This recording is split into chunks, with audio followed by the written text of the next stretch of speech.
His fingers trembled slightly as he pried open the metal latch of the crate containing dehydrated feces. The moment he poured in water, the brown clumps gurgled in the container, gradually unfurling into moist lumps of mud. This was the filthiest treasure on Mars, and the lifeline he clutched in his palm. Then, like a devout farmer measuring his land, he scooped up large spoonfuls every few steps and spread them on the ground, pressing the earthy-smelling raw potatoes firmly into place. Finally, the water he poured seeped into the Martian dust, creating tiny circles.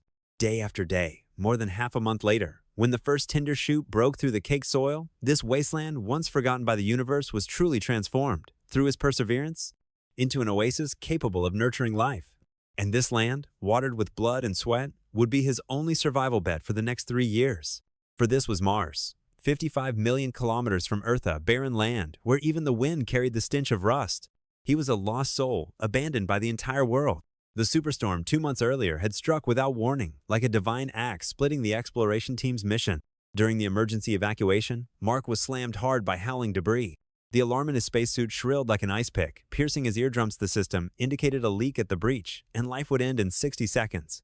Commander Lewis, gazing at the blurred figure in the dust storm, wanted to rush over, but the tilting spacecraft was already letting out the mournful creak of metal snapping. She gritted her teeth and shouted the order, "Go! Take everyone and go!" As the spacecraft broke free of Mars's gravity, the surviving crew members collapsed in silence. They had forever lost the teammate who always loved to tell bad jokes. Earth's space agency quickly issued an obituary, and Mark Watney's name was etched into the list of interstellar martyrs.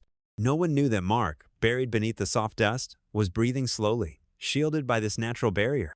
The wound on his abdomen, sliced open by a metal bar, still oozed blood, but fortunately, it hadn't damaged his internal organs. Even more fortunate, the base's dome remained intact. The storm outside the cabin was like an enraged beast, sometimes roaring and lunging at the base, sometimes falling eerily silent. No one knew if the next second would see this last refuge torn to shreds.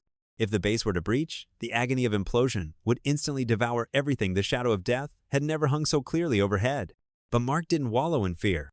He took a deep breath, suppressed the trembling deep in his bones, and began to sketch a nearly crazy self-rescue plan in his mind.